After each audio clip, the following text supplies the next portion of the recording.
आओ पहले क्वेश्चन देख। मैं तुझे डेटा नहीं बता रहा, मैं बस बोलूंगा। उसने एक सिचुएशन दी, सिचुएशन ये है कि एक कोई भी स्फीयर है, किससे बना हुआ है? कॉपर से, क्योंकि सवाल समझ में आना जरूरी है। कॉपर का स्फीयर बना हुआ है जिसका रेडियस कितना है? 1 सेंटीमीटर, जो कि मैं नहीं बता रहा, मैं बोल रहा हूँ रेडियस गिवन है। इसका रेडियस गिवन है।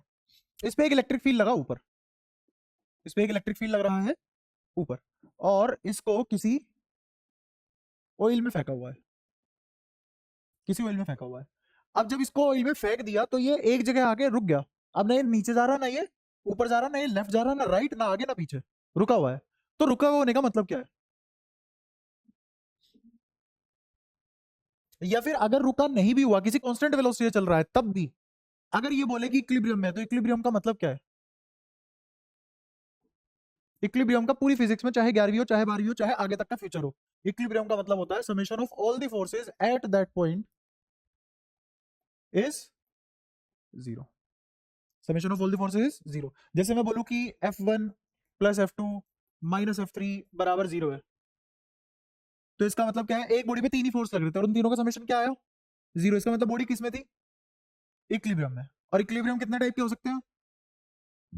तीन। कौन कौन से? Stable, unstable, neutral. ठीक है, यहाँ तो वो वाली नॉलेज काम की नहीं है, वो चार्ज में और बहुत बहुत सारी जगह होती है, वहां काम आती है। अच्छा, तो क्या यहाँ से ऐसे लिखा जा सकता है F1 प्लस F2 बराबर F3, है ना? ठीक है। अब देखिए, इस पे एक फोर्स तो है इलेक्ट्रिक फील्ड का, एक फोर्स है इलेक्ट्रिक फील्ड का। दूसरा फोर्स क्या, ये लिक्विड नहीं लगाएगा इस पे? आएगा ना।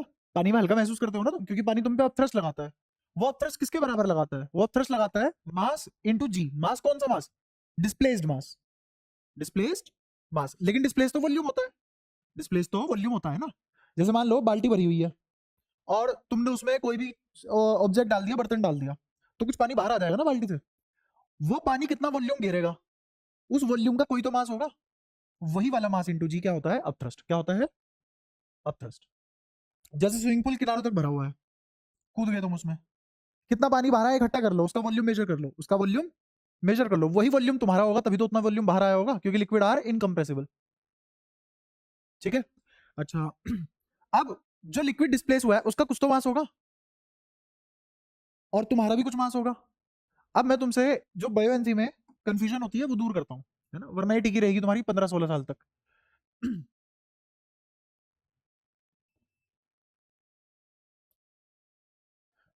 जैसे ही ऑब्जेक्ट इसमें आया, तो इस डब्बे में कुछ पानी बाहर आ गया।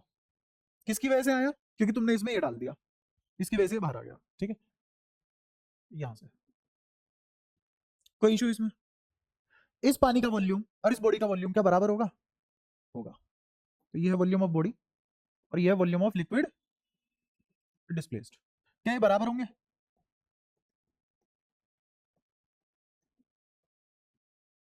ठीक है।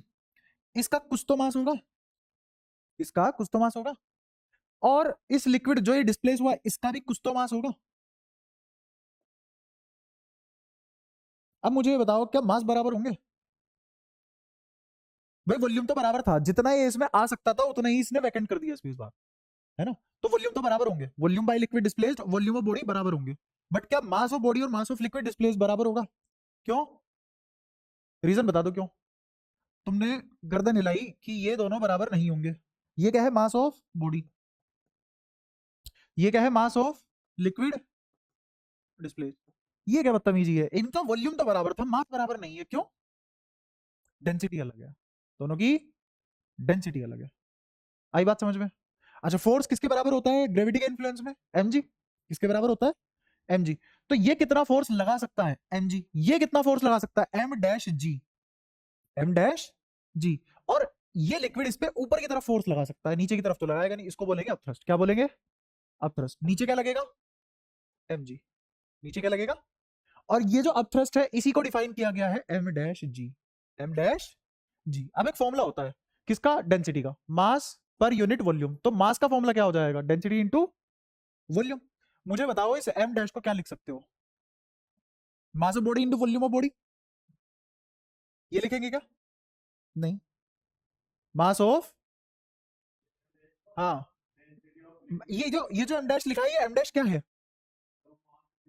हाँ, जो मास डिस्प्लेस हुआ है एक्चुअल में ये वाला मास है। किसने लगाया इस पे फोर्स? पानी ने लगाया ना, पानी नहीं तो लगाया, तो डेंसिटी भी किसकी लोगे?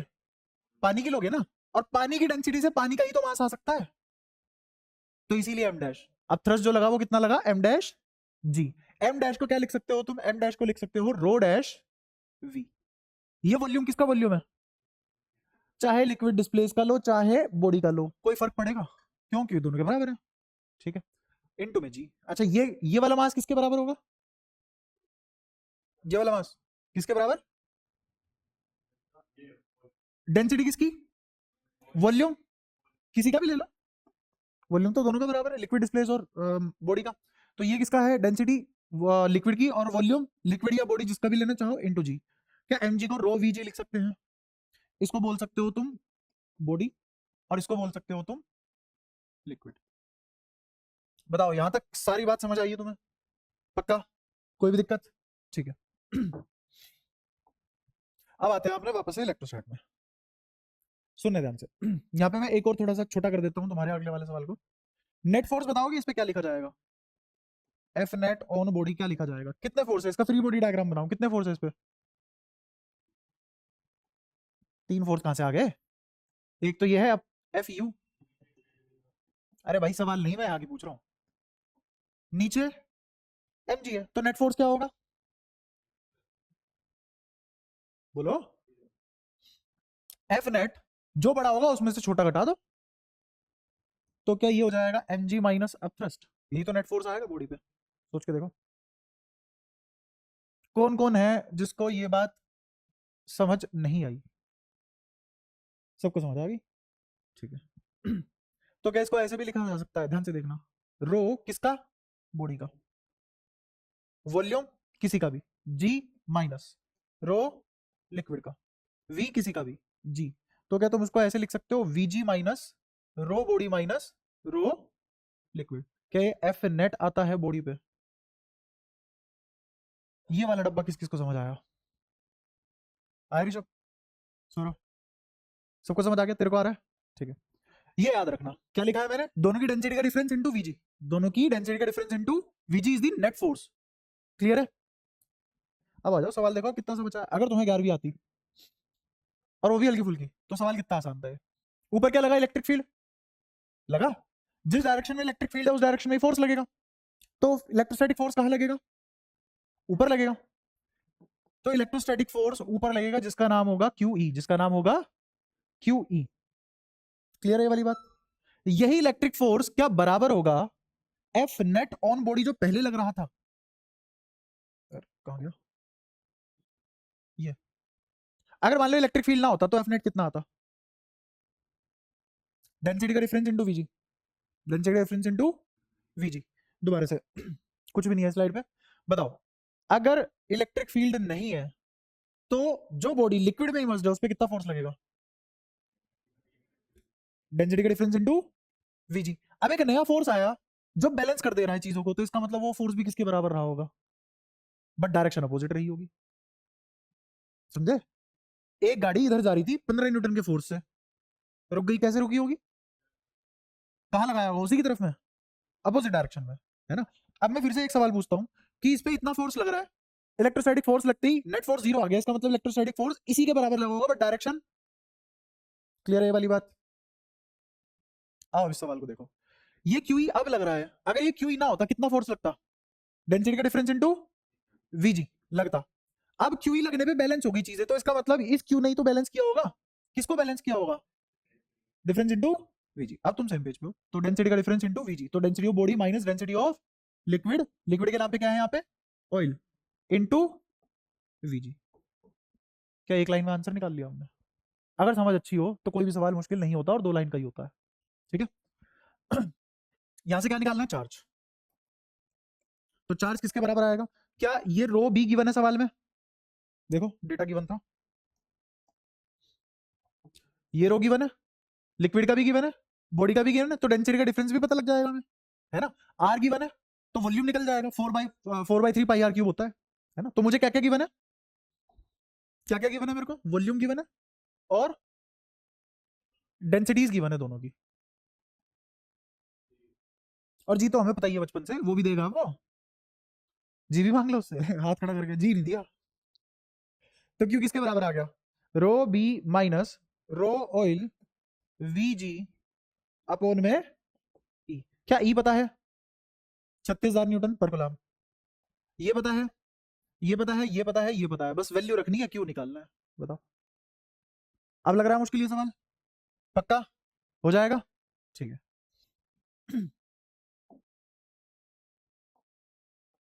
और बताओ, और किसी का कोई डाउट हो।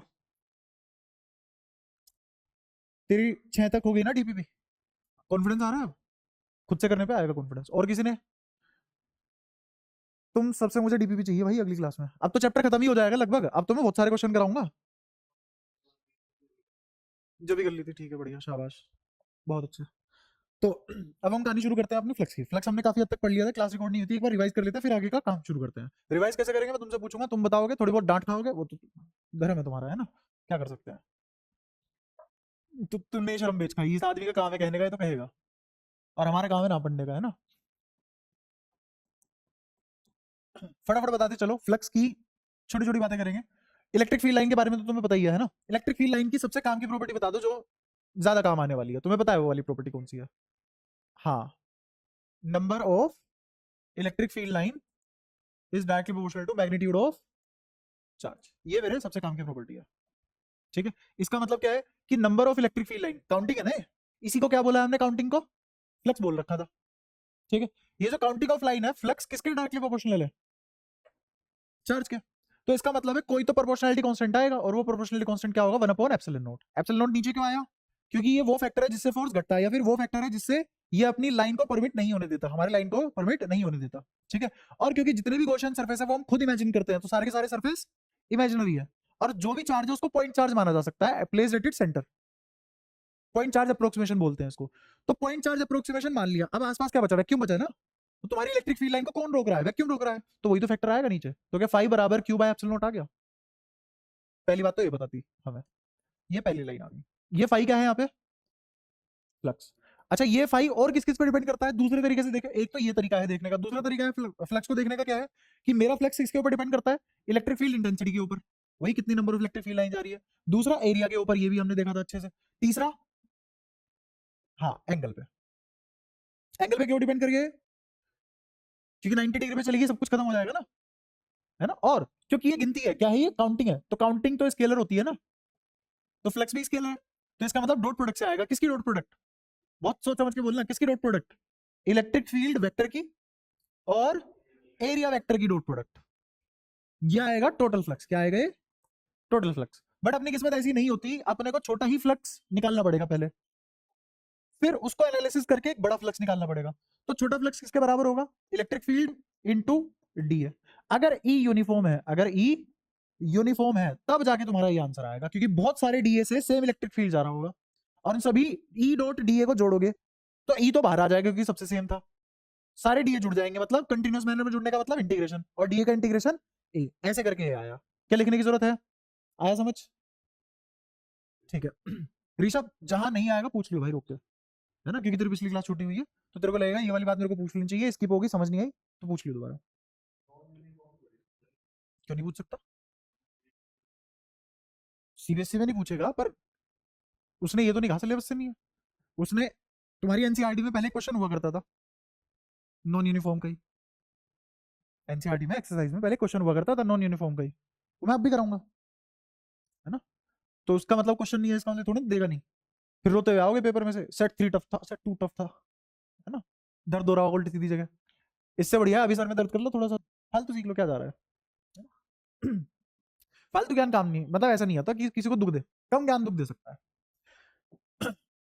तो अगर यूनिफॉर्म हुआ इलेक्ट्रिक फील्ड, क्या जाएगा अपना आंसर, ई डॉट डी, ये बिल्कुल उसको रिजम्बल नहीं करता है, इससे वर्क डन निकालते हैं, work done F dot D S, छोटा सा work done F dot D S. इसमें फोर्स कौन सा फोर्स होता है, हाँ, फोर्स कहाँ अप्लाई करते हैं, पॉइंट पे, है ना, और डिस्प्लेसमेंट उस फोर्स के अलोंग होती है, तो ही वर्क डन निकल के आता है ना। ऐसे ही अगर मेरा इलेक्ट्रिक फील्ड एरिया वेक्टर के अलोंग निकालोगे तो ही फ्लक्स निकलेगा, कहीं और निकालोगे तो फ्लक्स नहीं निकलेगा, ठीक है।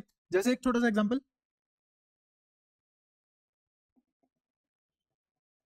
ये एरिया ए, इसका रेडियस मान लो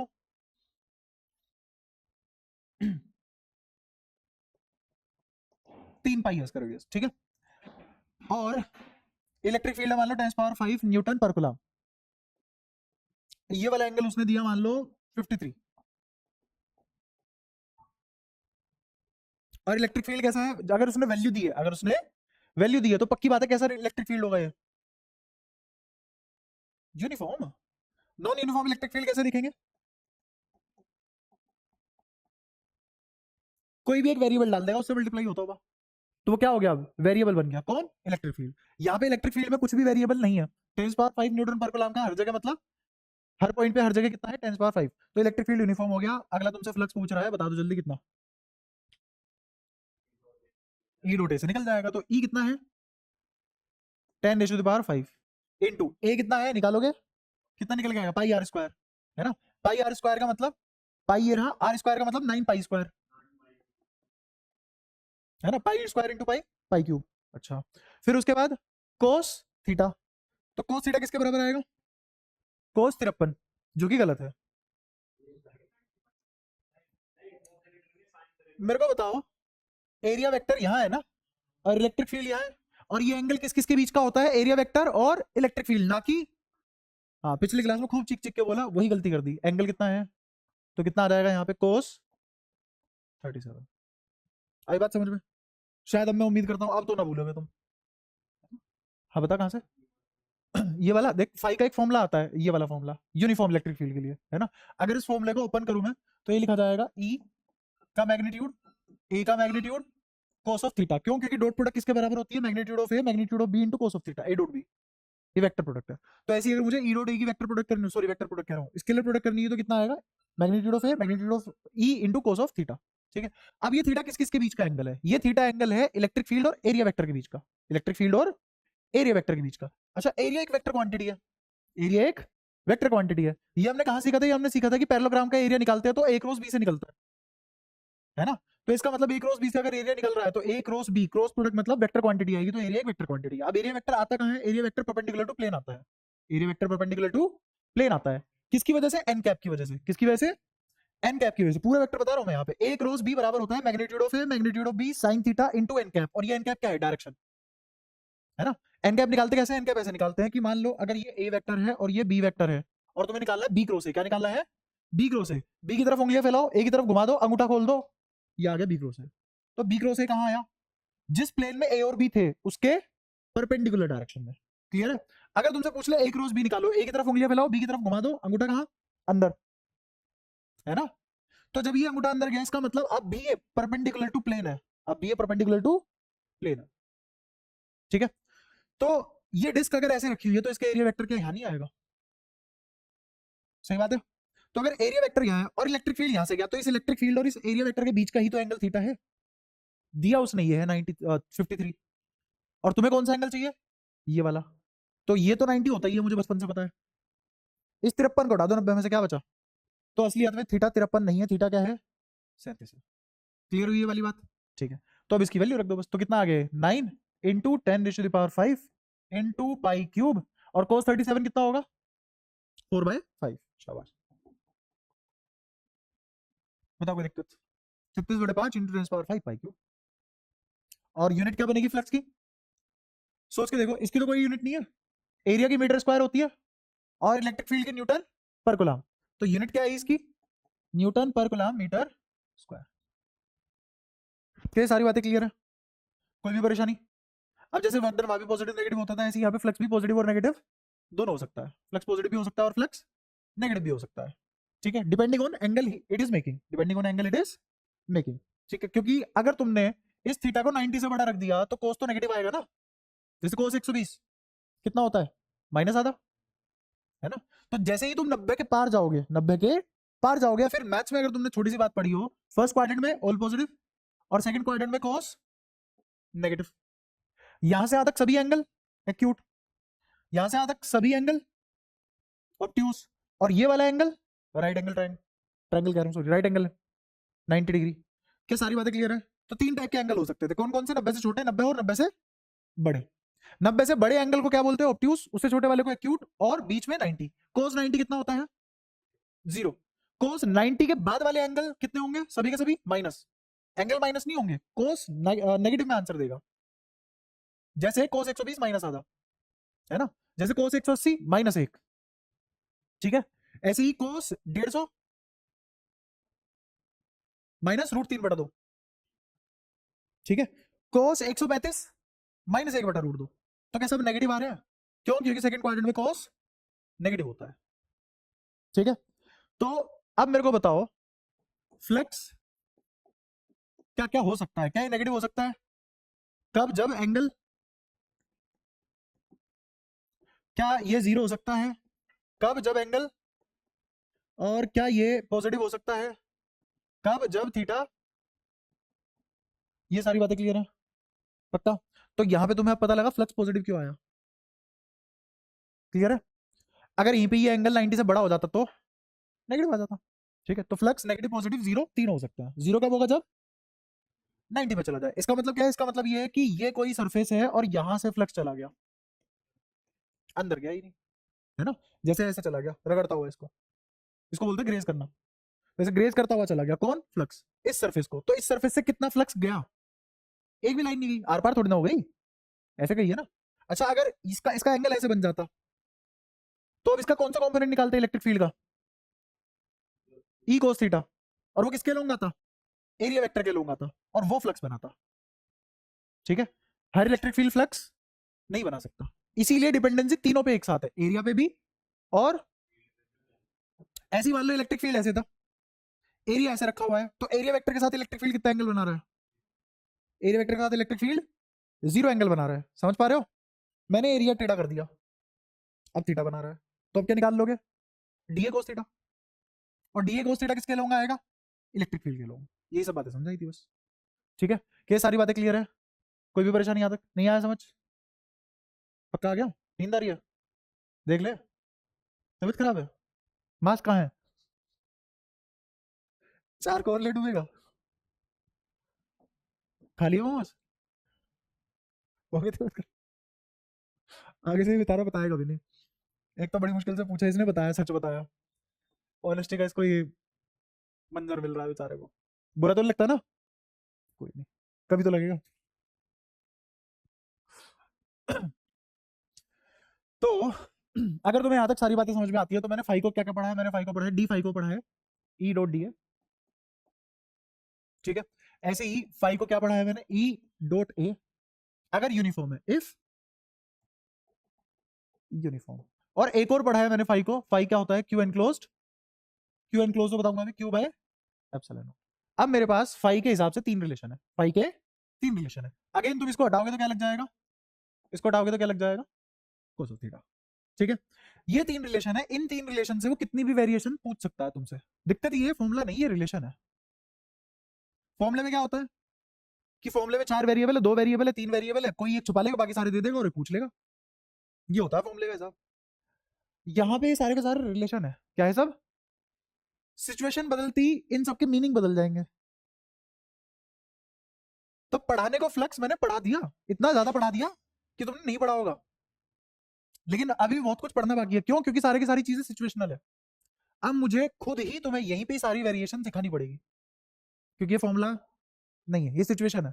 और वो बुद्धि तुम्हें देनी पड़ेगी कि सिचुएशन में कैसी बुद्धि चलनी चाहिए, ठीक है। अब सरफेस भी 2 टाइप के हो सकते हैं। सरफेस खुद 2 टाइप के हो सकते हैं, open surface, close surface. Open surface और क्लोज सरफेस सिर्फ 3D ही होंगे। क्लोज सरफेस सिर्फ 3D होंगे। कभी तुमने देखा कोई क्लोज सरफेस और 2D हो? सरफेस की बात हो रही है, लाइन की बात नहीं। पिछली क्लास में तुमने क्या कहा था कि स्क्वायर एक क्लोज सरफेस है, उसने सरफेस एनक्लोज किया है, उसने सरफेस एनक्लोज किया है, बट वो सरफेस तो ओपन ही है ना, ऊपर नीचे से। क्लियर है? तो क्लोज सरफेस कौन ही हो सकता है? सिर्फ 3D। Open surface 3D 2D दोनों हो सकते हैं, 2D और 3D दोनों हो सकते हैं, ठीक है। जैसे होलो सिलेंडर हो गया, और वो भी छोड़, स्फीयर है, उसमें छेद कर दे, है ना। इग्लू खुला हुआ है तुम्हारे घर, दरवाजा खुलते खुल गए, तो क्लोज्ड नहीं है, वो क्लोज सरफेस नहीं है, वो सारे के सारे कैसे सरफेस है, दरवाजा खुलते ही ओपन सरफेस है, और सारे के सारे 3D है। तो ओपन सरफेस दो तरीके का हो सकता है, 2D और 3D, और क्लोज सरफेस सिर्फ एक ही प्रकार का हो सकता है, वो है 3D। इसमें इससे कुछ नहीं पूछा जा सकता क्योंकि इससे फ्लेक्स एनक्लोज ही नहीं होगा, ठीक है। इससे वो कुछ नहीं पूछेगा तुमसे, यहां से पूछेगा और यहां से पूछेगा। ये अभी अभी मैंने तुम्हें सिखाया, अभी अभी सिखाया ना, इसके लिए कौन सा फॉर्मूला लगाओगे तुम, इसके लिए फॉर्मूला लगाओगे ये वाला। अगर यूनिफॉर्म है तो ये, और नॉन यूनिफॉर्म है तो ऊपर वाला। किसके लिए, 2D के लिए। क्लियर है ये वाली बात। अच्छा अब आते हैं 3D के लिए। 3D के लिए एक इंसान आया जिसने बताया कि मैं बताऊंगा तुम्हें क्या करना है, वो था घोष। उसने अपना एक नियम दिया जिसको बोला गया गोस लो, और किसके लिए काम करेगा ये, 3D क्लोज सरफेस के लिए, 3D क्लोज सरफेस के लिए। तो इसने एक बात कही, कॉन्सेप्ट कहा, और वो कॉन्सेप्ट का नाम क्या था, गॉसियन सरफेस।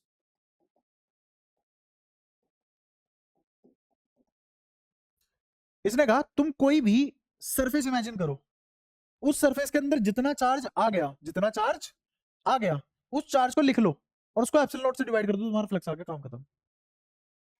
क्या बोला इसने, कोई भी सरफेस इमेजिन करो, कैसा होना चाहिए सरफेस, कंडीशन क्या है सरफेस की, पहले कंडीशन 3D, दूसरी कंडीशन क्लोज्ड। ये दोनों कंडीशन फुलफिल होते हुए ऐसा सरफेस इमेजिन करो जिसके अंदर चार्ज आता हो, आ गया इसके अंदर चार्ज, ये रहा, मान लो यहाँ चार्ज रखा हुआ है क्यू। इसने कहा जितना भी चार्ज, मान लो एक और चार्ज है छोटा क्यू, एक और चार्ज है मान लो Q3। इसने कहा कि इन जो जो इसके अंदर आ रहा है, किसके अंदर, गॉसियन सरफेस के अंदर जो जो charge, Gaussian surface practical surface है, इमेजिन किया, इमेजिन किया, चार्ज इमेजिन किया है क्या, नहीं, चार्ज तो उसके अंदर आ गए जो तुमने इमेजिन किया है ना। तो अब इस सरफेस से कितना फ्लक्स निकलेगा, सवाल क्या है, इस सरफेस से कितना फ्लक्स। तो गॉस ने कहा कि जनाब एक काम करो, जितने भी चार्ज अंदर पड़े हुए हैं उनको जोड़ो और किससे डिवाइड कर दो, तो तुमने फ्लक्स निकाल लिया। किससे निकाला ये फ्लक्स, इस सरफेस से। इस सरफेस से निकलने वाला फ्लक्स ऐसे निकलेगा, और फ्लक्स क्या होता है, इलेक्ट्रिक फील्ड लाइन को गिनना, counting of electric field line. Electric field line imaginary होती है बट फिर भी हमने उसको काउंट कर लिया, ठीक है। ये बात क्लियर हुई, गोस की बात समझ आई, समझ के आई, रटी है हमने अभी। हमने क्या रट लिया, एक सरफेस इमेजिन करो, उसके अंदर जो भी चार्ज आता होगा उसको लिखो, डिवाइड कर दो एप्सिलॉन नॉट से, तुम्हारा फ्लक्स आ गया इस सरफेस से। क्लियर है, कोई भी दिक्कत, आसान है, ठीक है। अगर यहां तक तुम्हें आसान लग रहा है तो गोस थ्योरम पे, गोस थ्योरम नहीं सॉरी, गोस लॉ पे कुछ कुछ बातें करते हैं। जैसे मैंने कोई भी गॉसियन सरफेस इमेजिन किया, जरूरी है स्फीयर इमेजिन करूं, मैं तो कुछ भी इमेजिन कर सकता हूं ना, जरूरी नहीं है सिर्फ और सिर्फ। तो ऐसा सरफेस इमेजिन करते हैं, ठीक है, थोड़ा छोटा कर लेते हैं उसको। एक ऐसा सरफेस इमेजिन किया, एक ऐसा सरफेस इमेजिन किया, एक ऐसा सरफेस इमेजिन किया। तीन सरफेस है मेरे पास, कितना है, तीनों के तीनों गॉसियन सरफेस है, तीनों इमेजिनेशन है, तीनों, ये भी मेरी इमेजिनेशन है, ये भी मेरी इमेजिनेशन है, ये भी, तीनों सरफेस इमेजिन किए हैं, हेंस तीनों surface are Gaussian surface as long as they are 3D and closed. तो ये भी 3D है, ये भी 3D है, ये भी 3D है, क्लोज क्लोज क्लोज्ड, और इमेजिन किए हैं तो कैसे सरफेस तीनों के तीनों, गॉसियन सरफेस। इसके अंदर मैंने चार्ज लिखा मान लो +3 कूलम, इसके सेंटर पे मैंने चार्ज लिखा +3 कूलम, इसके सेंटर पे भी चार्ज लिखा +3 कूलम, इसके सेंटर पे भी चार्ज लिखा +3 कूलम। मुझे इसकी साइड नहीं पता, इसका रेडियस नहीं पता, इसका कुछ भी नहीं पता, ठीक है। फिर एक और बॉडी ली जिसपे यहां पे रखा हुआ है 3 कूलम, एक स्फीयर लिया जिसपे यहां पे रखा हुआ है 3 कूलम, एक क्यूब लिया जिसपे यहां पे रखा हुआ है 3 कूलम। अब मैंने 6 बॉडी लिया तुम्हारे सामने, 6 की 6 क्लोज्ड है, 3D है और इमेजिनरी है, तो 6 के 6 क्या हो गए, आओ फ्लक्स लिखते हैं हम। इससे फ्लक्स बताओ कितना आएगा, इससे, इससे, इससे, क्या सभी के सभी बॉडी का यही आएगा फ्लक्स, तो इन सबका फ्लक्स कितना आया, ये बात समझ आती है। अब ऐसा करते ही मैंने तुम्हारी एक दो मिथ ब्रेक कर दी,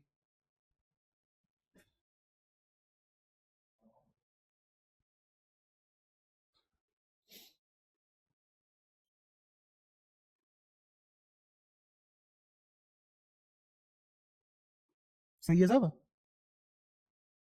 ठीक है। एक बार मिलकर जाइए तो, ठीक है। तो इन सभी का फ्लक्स, इन सभी का फ्लक्स सेम आया, कितना आया 3/।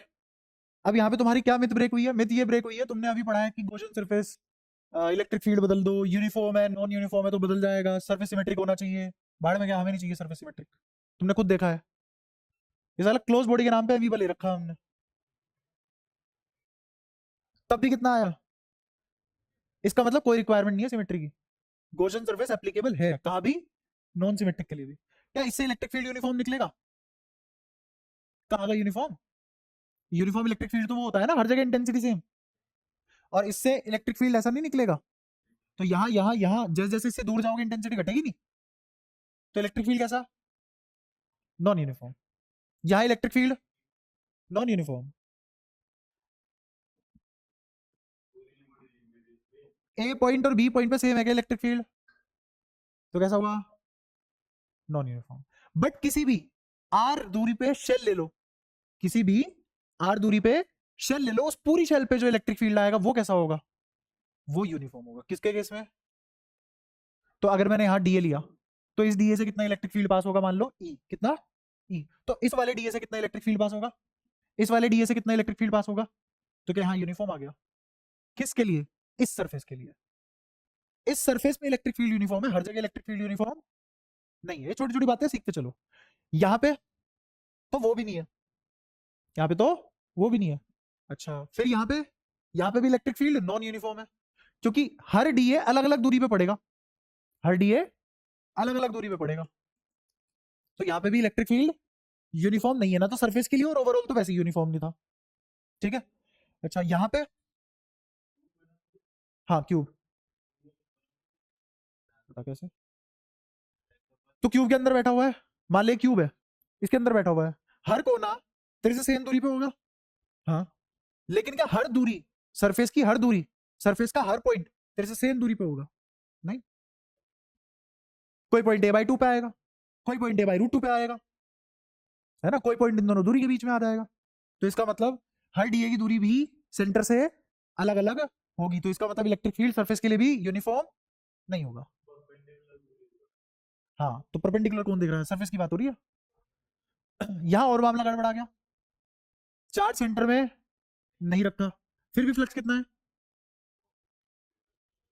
यहाँ किसी को ऐसा महसूस हो कभी जिंदगी में आगे, आज का लेक्चर याद कर लेना कि अगर सेंटर पे रखा है तो फ्लक्स 3/एप्सिलॉन, यहाँ रख दिया तो हम नहीं निकाल पाएंगे, निकाल दो अपने दिमाग से। मुद्दा किसका है? Charge enclose upon epsilon not, तो फ्लक्स वही आएगा तो उसका आ रहा था, कोई फर्क नहीं पड़ा। अच्छा यहाँ 3/एप्सिलॉन नॉट, कोई दिक्कत इन सभी बातों में? तो अब पता है मैंने तुम्हारे लिए क्या क्या कॉन्सेप्ट तैयार कर दिया। पहला, इलेक्ट्रिक फ्लक्स चार्ज के प्लेसमेंट के ऊपर डिपेंड नहीं करता, कहाँ चार्ज रखा है कोई फर्क नहीं पड़ता, as long as it is inside the Gaussian surface. Gaussian surface के अंदर होना चाहिए, अंदर कहाँ भगवान जाने, हमें नहीं मतलब, उससे आने वाला फ्लक्स सेम होगा। वो बताऊंगा अभी, पहले इतना सीखो। अच्छा फिर दूसरा, दूसरी मैंने तुम्हें ये समझाई, सरफेस सिमेट्रिकल हो या ना हो उससे भी कोई फर्क नहीं पड़ता। तीसरा मैंने क्या सिखाया कि इलेक्ट्रिक फील्ड यूनिफॉर्म हो या नॉन यूनिफॉर्म हो तब भी कोई फर्क। यही गॉसियन सरफेस की खास बात है कि गॉसियन सरफेस ने अपने राइट हैंड साइड में सिर्फ और सिर्फ किसकी बात करी? Q enclosed by epsilon. क्या तुम्हें राइट हैंड साइड में इलेक्ट्रिक फील्ड दिखा? ना। क्या तुम्हें राइट हैंड साइड में कोई दूरी दिखी? ना। क्या तुम्हें कोई एंगल दिखा? तो इसका मतलब ना तो शेप पे डिपेंड कर रहा, ना साइज पे डिपेंड कर रहा, ना यूनिफॉर्म नॉन यूनिफॉर्म पे कर रहा, ना सिमेट्री पे कर रहा, ना चार्ज की प्लेसमेंट पे डिपेंड कर रहा। इन सब चीजों पे गॉसियन, गॉसियन कह रहा हूं, फ्लक्स डिपेंड नहीं करता। तो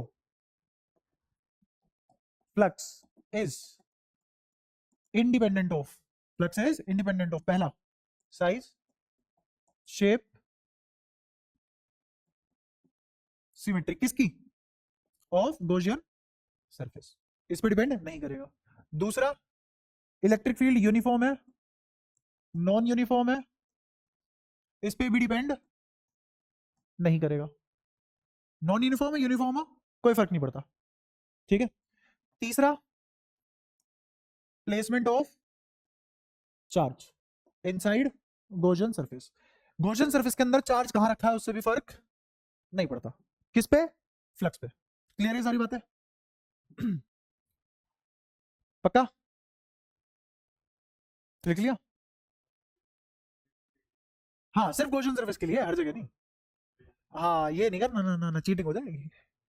ये सिर्फ किसके लिए है? किसने बताया ये? दोस्त ने? अरे मैं क्यों बताता, मैं तो तुम्हें पढ़ा रहा हूँ, मेरी पढ़ाई चीजें थोड़ी ना है ना। इतनी बुद्धि हमारे अंदर होती तो तुम्हें लगता है तुम्हारे साथ हम रूबरू हो रहे होते ऐसे कि ठीक है आ जाओ तुमसे आज ऐसे बात करने का मतलब है क्यों? पता नहीं, बस मैं पढ़े लिखे से दुखी हो गया। तो मैंने नहीं बनाया ये सब, हम पढ़ ही रह गए। किसने कहा ये सब? घोष ने। कॉन्सेप्ट किसने दिया? घोष ने। फॉर्मूला किसने दिया? घोष ने। तो किसके हिसाब से लगाना पड़ेगा? घोष के हिसाब से लगाना पड़ेगा।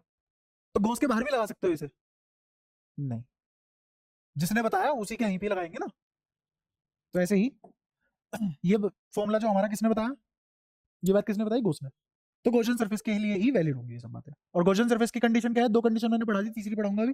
पहली कंडीशन क्या थी? 3D, दूसरी क्लोज्ड।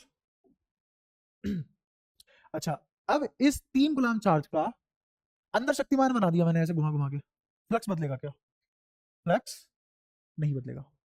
इसको पता है, ये तुम्हें अगर लग रहा हो अटपटा तो ऐसे इमेजिन करो कि वही जो मैंने पिछली क्लास में एग्जांपल दिया था, एक बल्ब लो, उस बल्ब से व्हाइट कलर की लाइट आनी थी, है ना। उस बल्ब को एक पॉलीथीन से रैप कर दो। मान लो तुम्हें येलो कलर की लाइट चाहिए, तो तुमने किस पॉलीथीन से, किस कलर की पॉलीथीन से रैप किया? Yellow colour. अब तुम्हें सारी की सारी रोशनी बल्ब से किस कलर की मिलेगी? बट शर्त क्या है? ये जो तुमने उसे पॉलीथीन पहनाई है, बल्ब उसके अंदर आना चाहिए, बल्ब उसके अंदर आना चाहिए, पन्नी में कोई छेद नहीं होना चाहिए, वरना कुछ रोशनी व्हाइट कलर की आ जाएगी, है ना। अब ध्यान से सुनना, तुमने एक क्लोज सरफेस लिया जिसमें कोई छेद नहीं है, पॉलीथीन येलो कलर की जिसमें कोई भी छेद नहीं है, उसके अंदर बल्ब रख दिया, और वो पन्नी 3D, ऑफ कोर्स 3D है, तभी तो बल्ब एनक्लोज हो पाया, है ना। तो मेरे को कुछ कुछ बातें बताओ, बल्ब उस पॉलीथीन के अंदर किस कोने पे किस जगह रखा है, क्या फर्क पड़ेगा? क्या लाइट तो अभी भी सारी की सारी येलो आएगी, और उतनी ही आएगी जितनी व्हाइट आनी थी, उतनी येलो आएगी। क्या क्वांटिटी में फर्क पड़ा? जब क्वांटिटी में फर्क नहीं पड़ा, तो क्वांटिटी ही तो है, ये गिनती ही तो है लाइनों की, तो क्यों फर्क पड़ेगा इस पर? क्या बहुत आसान बात थी जो घोष ने बताई, बस हम चार्ज भी नहीं लगा पा रहे थे वो बात। घोष ने ये पॉलीथीन इमेजिनेशन करके किसको क्या पहना दी? चार्ज को, है ना। अभी तो ये प्रैक्टिकली कर सकते हो तुम, बल्ब और पॉलीथीन, चार्ज के साथ थोड़ी ना खेल सकते हो तुम, पॉलीथीन और बल्ब, है ना। चार्ज हमने नहीं देखा कैसा होता है, तो सरफेस कैसा मानना पड़ेगा? इमेजिनरी। अच्छा, इलेक्ट्रिक फील्ड लाइन भी कैसी होती है? इमेजिनरी। तो सरफेस भी कैसा? तो गिनती भी कैसी? बट उसके इफेक्ट रियल है। यही साइंस है। हाँ, यही साइंस है, इफेक्ट रियल है। बहुत सारे इफेक्ट है फ्लक्स के। एप्लीकेशन पढ़ोगे अभी तुम, एप्लीकेशन पढ़ने के बाद मैं तुम्हें प्रैक्टिकली बताऊंगा कहाँ इस्तेमाल करते हैं फ्लक्स को, ठीक है। धीरे धीरे जानोगे तब तुम्हें पता लगेगा, हाँ ये बड़ी बढ़िया एप्लीकेशन है, यहाँ इस्तेमाल होता है फ्लक्स, हमने तो सोचा ही नहीं था। जब तक तुझे ये नहीं पता होगी कि कितनी रे आ रही है, तो ट्रेस कैसे करेगा उन रे को? एक्सरे भी हो गया, और वो छोड़, और अब तो पॉपुलर है बहुत ज्यादा, ग्राफिक कार्ड जितने भी आते हैं किस कॉन्सेप्ट पे आ रहे हैं? रे ट्रेसिंग, है ना। जब से 10 सीरीज के ग्राफिक कार्ड आए हैं तब से रे ट्रेसिंग मार्केट में आ गई, है ना।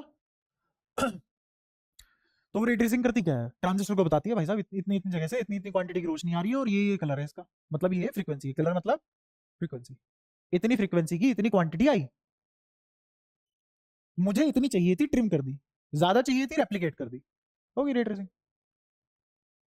गेम नहीं खेल सकते तुम अच्छे से बिना रे ट्रेसिंग के, तुम्हें डेप्थ का ही नहीं पता पड़ेगा, बंदा मुंह पे है या पहाड़ी के पीछे है, कुछ फर्क ही नहीं पड़ रहा, सब मुंह के आगे ही नाच रहे हैं।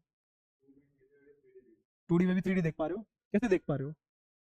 इफेक्ट डाल रहे हो ना उसमें रे ट्रेसिंग का, वो कैसे रेप्लीकेट कर पाए, पहले ये चीजें पता हो ना। गेम कौन सा असली है? वो भी तो इमेजिनरी है, उस इमेजिनेशन को हमने एक रियल इफेक्ट दे दिया है,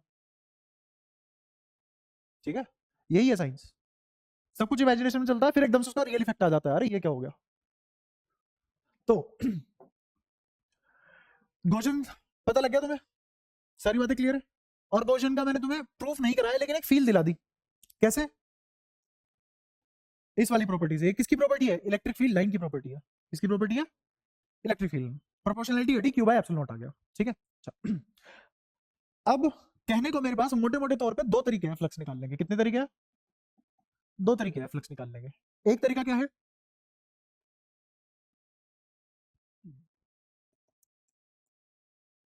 और दूसरा तरीका क्या है? ये क्या मैंने ओपन एरिया के लिए पढ़ा है? देखो ध्यान से, ये वाली चीज किसके लिए पढ़ी हुई है मैंने? 2D open surface, 2D open surface. But अगर यही तरीका मुझे गोस की बजाय 3D में पढ़ना पड़ जाए तो कैसे पढ़ेंगे? तो मैं यही चीज किसके लिए पढ़ाने वाला हूं? 3D के लिए। यही चीज किसके लिए पढ़ाने वाला हूं? ये गोस नहीं है, गोस से तो रिलेट करेंगे हम। अब जो पढ़ाने वाला हूं क्या है? मैथ्स। वो भी कौन सी? रटने वाली। कौन सी? रटने वाली, है ना? जैसे अगर मैं तुमसे पूछूं कि स्फीयर का एरिया 4 पाई आर स्क्वायर, सही बात। सिलेंडर का एरिया 2 पाई आर एच या एल, जो भी तुम बोलना चाहो। लेंथ एल, हाइट एच, ठीक है। अब होता क्या है, ये तो था गोस लो। मैथ्स में एक गोस थ्योरम होती है, गोस थ्योरम होती है, जिसमें हमें क्लोज्ड इंटीग्रल लेना सिखाया जाता है। क्या सिखाया जाता है? क्लोज्ड इंटीग्रल लेना, ठीक है। क्लोज इंटीग्रल क्या होता है? जैसे मान लो मेरे पास ये स्फीयर था, ऐसे कोई स्फीयर है, ठीक है। इस पे एक डी इमेजिन किया, यहाँ छोटा सा पॉइंट साइज, क्या इमेजिन किया? डी है। उसका एक एलिमेंट बना लिया, एलिमेंट बना के उसका एक फंक्शन बना लिया। वो फंक्शन रन करवाया, वो फंक्शन इस तरीके से रन करवाया कि वो दौड़ता दौड़ता दौड़ता दौड़ता वापस यहीं आ जाएगा। और जब वो वापस यहाँ आएगा तो इस स्फीयर पे जितने भी इनफाइनाइट पॉइंट है सब पे जा चुका होगा। हाँ, इसका मतलब है सारे लोकस विजिट कर चुका हूं, सारे लोकस ऑफ स्फीयर विजिट कर चुका हूं। तो ऐसे पॉइंट इकट्ठा कर करके इसने क्या बना दिया? फंक्शन ने जोड़ जोड़ के एक स्फीयर बना दिया। तो जब वो एक एक पॉइंट को जोड़ता हुआ लाया और स्फीयर बनाया, तो क्या वो एरिया निकाल के दे देगा मुझे? देगा। कौन फंक्शन? कैसे? पता नहीं। वो तुम कहां पढ़ोगे? ग्रेजुएशन में, बीटेक वगैरह, बीएससी बीटेक मैथ्स। तो क्लोज इंटीग्रल क्या बोलता है? क्लोज इंटीग्रल बोलता है कि अगर मैं यहां से चलूं और यहां का डीए निकाल लूं, क्या निकाल लूं? डीए, और हर पॉइंट पे विजिट कर लूं। ये सर्कल नहीं है, स्फीयर है। स्फीयर के हर पॉइंट को विजिट कर लूं और विजिट करता हुआ हर डीए जोड़ता हुआ चलूं, तो क्या आ जाएगा? Integration of DA. और तुम कहां से चलो, कल चले हो, मान लो ए से चले हो और वापस कहां आए हो?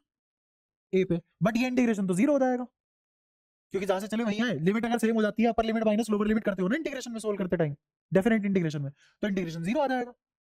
अगर ऐसा हुआ तो ये तो जीरो आ गया। तो हम क्या बोलते हैं कि क्लोज इंटीग्रल लगाओ। क्लोज इंटीग्रल में ऐसा नहीं होता, ये जीरो नहीं आता। अगर ये नॉर्मल इंटीग्रेशन होता तो ये जीरो आ जाता, बट अब ये जीरो नहीं आया क्योंकि कैसा इंटीग्रल है। अब मजे की बात ये है, तुम्हें क्लोज इंटीग्रल कैसे करते हैं वो नहीं सीखना, तुम्हें इसके रिजल्ट याद करने हैं। और इसके रिजल्ट क्या है कि क्लोज इंटीग्रल ऑफ डीए, किसका? सिलेंडर का, कितना होगा? 2 pi R L. Close integral sphere का कितना होगा? किसका? स्फीयर का कितना? 4 pi R square. Close integral समझ आ गया? यहां तो कोई परेशानी? पक्का? तो अगर मैं E dot D A D phi, ये क्या लिखा हुआ था? छोटा सा फ्लक्स, छोटे से एरिया पे छोटा सा फ्लक्स। अगर मैं दोनों साइड इंटीग्रेशन कर दूं तो ये तो आ जाएगा फाइनेट, और ये क्या आ जाएगा? इंटीग्रेशन ई डॉट डी ए। ये इक्वेशन किसके लिए है? 2D। किसके लिए? 2D। समझ आ रहा है सबको? किसके लिए? 2D। तो 3D के लिए क्या आ जाएगी? क्लोज इंटीग्रेशन ई डॉट डी ए। ये भी बात समझ आई? हाँ। हम्म। जीरो से, जीरो से इनफाइनाइट तो मेरा फंक्शन ही खत्म हो गया ना। इनफाइनाइट कहाँ? किसका एरिया जोड़ रहे हो? ब्रह्मांड का। तो हाँ, बहुत सारे डीए जोड़ दिए। अब वो डीए कहाँ से कहाँ तक जोड़ रहे हो ये भी तो स्पेसिफाई करोगे ना। तुम स्फीयर कैसे बनाओगे? तुम्हें कैसे पता ये स्फीयर बनेगा? ऐसे तो किसी भी फंक्शन का जीरो से लेकर इन्फिनिटी तक इंटीग्रेशन कर दो। मेरे पास कितना पैसा है, इंटीग्रेशन कर दो जीरो से डी इन्फिनिटी तक। इसका मेरे का एरिया जीरो से इन्फिनिटी, यूनिवर्स का एरिया जीरो से इन्फिनिटी। फर्क क्या रहेगा? तो फंक्शन टू फंक्शन डिफर भी तो करनी चाहिए, अकल लगा के बनाए जाते हैं ना फंक्शन, है ना? इसीलिए तो मैं कह रहा हूँ ये अभी नहीं सिखा पाऊंगा ना मैं, क्योंकि तुम वही नहीं सीख पा रहे जो मुझे लगता था कि 5 मिनट का काम है। जो 1 साल का काम है उसको तुम 2 मिनट में कैसे सीखोगे? तो इसीलिए क्लोज इंटीग्रेशन जहां से करते हैं, जहां से चलते हैं वहीं पे वापस आते हैं, है ना? तभी तो मुझे पता लगेगा कि ये एरिया किस टाइप का बना, ये सिलेंडर बना। कैसे पता लगेगा? मैं एक एक पॉइंट पे होके आया और वापस वहीं आया जहां से चला था। लेकिन अगर मैं यहां से चलूं, इन्फिनिटी पे चला जाऊं, तो पता नहीं क्या दे देगा मेरे को, एरिया तो नहीं देगा ना। मुझे ये पता लगेगा कि सिलेंडर था कि स्फीयर था। तो मुझे सिमेट्री और नेचर कैसे पता लगेगा उस फंक्शन का, है ना? जैसे सर्कल की इक्वेशन क्या होती है? तुम कह रही हो फिजिक्स नहीं पढ़ के आया, मैथ्स नहीं पढ़ के आया, केमिस्ट्री नहीं पढ़ के आया, ठीक है। X square plus Y square बराबर आर स्क्वायर, ठीक है। अच्छा, ऐसे ही डिस्टेंस फॉर्मूला क्या होता है? X two minus X one का whole square plus Y two minus Y one का होल स्क्वायर। अगर मैं बोल दूं कि ओरिजिन से ले रहा हूं मैं रेडियस, तो X square minus Y square, sorry X square plus Y square का अंडर रूट बराबर आर स्क्वायर। नहीं, तुम इमेजिन नहीं कर पाते मैं क्या बोल जाता हूँ। गलत बोलूं सही बोलूं, तुम हाँ बोलते रहते हो बस। ऐसा लग रहा है टीचर स्टूडेंट नहीं है, यहाँ पॉलिटिकल पार्टी है, सामने वाला जो बोलते हैं हाँ। X square plus Y square बराबर आर स्क्वायर, किसकी इक्वेशन है?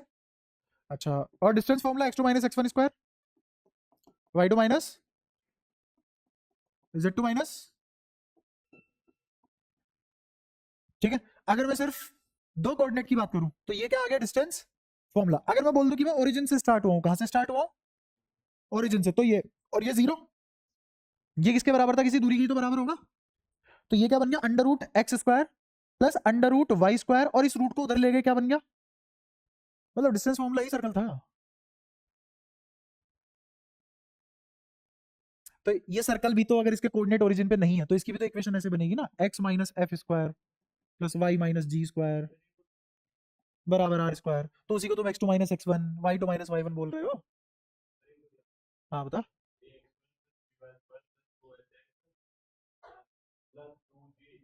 यही है वो, ओपन कर इसको। अब देखो तुमने जिंदगी में मेहनत करके 3 इक्वेशन याद करी, तो उनमें रिलेट भी नहीं कर पाए, और रिलेट होती देखो तीनों एकदम याद हो जाती है। कोई एक याद कर लो, बाकी दो अपने आप ही पड़ेगा। ये पावर है रिलेटिंग। अगर रिलेट करके पढ़ोगे एक बार तो दिक्कत आएगी, जिंदगी में फिर कोई दिक्कत नहीं आएगी। इसीलिए अब तक तुम्हारी पहली से लेके 11वीं मरी पड़ी है। क्यों मरी पड़ी है, तुमने उस जगह रटा और वहीं छोड़ दिया। 11वीं थी ना, वहीं पढ़ के वहीं छोड़ दी। अब 12वीं में आए हो पता लग रहा है 11वीं जरूरी थी। 11वीं में आए थे तो तुम खुद सोचो, कोई 10वीं फेल बच्चा अगर 11वीं की मैथ दिलवा दी जाए तो बिना 10वीं पढ़े वो पास कर लेगा 11वीं, कितना भी रट ले पास नहीं कर सकता। एग्जाम्पल तुम्हारे सामने है। 11वीं में आती फेल हुआ था, 40 में से 2 थे। हाँ, क्योंकि सब रटा हुआ था। बढ़िया करके सेट रिलेशन फंक्शन, एक एक एग्जांपल, एक एक वर्ड याद करके गया था एनसीईआरटी का, आया नहीं कुछ वहां से। क्या लिखो?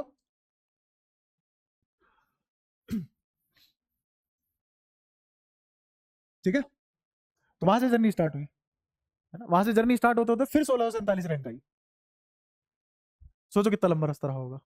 तुम्हारा तो फिर भी बहुत छोटा रास्ता है, मेरे से तो ज्यादा ही आता है तुम्हें शुरुआती तौर पे। हाँ मेरे से ज्यादा आता है भाई, 40 में 2 थोड़ी ना आए थे, 11वीं में आती तुम्हारे। अरे पहले ही उठी।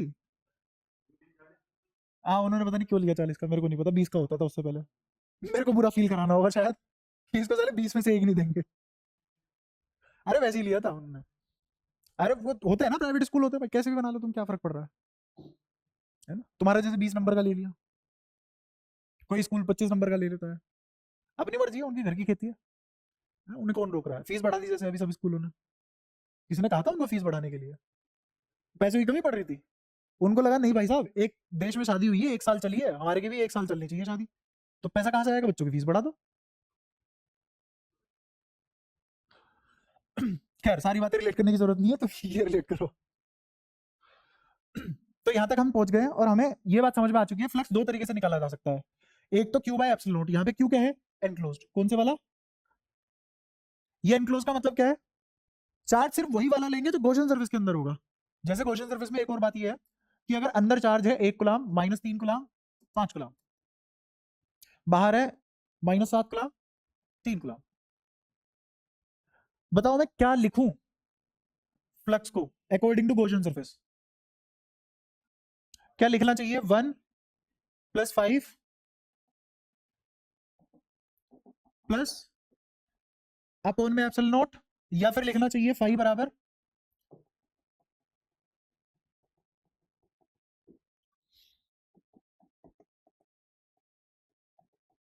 बताओ ऊपर वाला सही है नीचे वाला? ऊपर वाला, क्यों? क्योंकि मुझे सिर्फ कौन सा चार्ज लेना है, जो गॉसियन सरफेस के अंदर आया। अच्छा, ये मान लो φ1, ये φ2।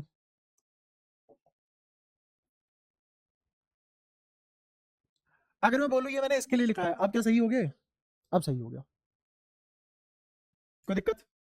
ठीक है, जैसे एक और छोटा सा सवाल पूछ लो, अगर Q1 चार्ज, ये स्फीयर है, क्या है ये, स्फीयर, फिर बर्थडे गैप मतलब कौन, ठीक है, फिर क्यूब, फिर क्यूब, इससे निकलने वाले फ्लक्स को phi 1 बोला, इससे निकलने वाले फ्लक्स को phi 2 बोला, इससे निकलने वाले फ्लक्स को phi 3 बोला। वो तुमसे पूछ रहा है phi 1 ratio, phi 2 ratio, phi 3 बता दो। सबको आया समझ? भाई इसके अंदर भी एक ही चार्ज एनक्लोज्ड है, इसके अंदर भी एक ही चार्ज एनक्लोज्ड है, इसके अंदर भी। एक और प्रूफ की शेप से डिपेंड नहीं करता, कोई दिक्कत? अच्छा अगर एक चार्ज यहां होता कैपिटल क्यू, अब कितना आता रेशो? क्योंकि बाहर वाले से उसको कोई मतलब, किससे मतलब है? सिर्फ और सिर्फ एनक्लोज वाले से। क्या तुम्हें सबको समझ आया? मैंने यहाँ पे क्यू एनक्लोज बाय एप्सिलॉन क्या लिख रखा है, क्या क्या बताता है ये, है ना?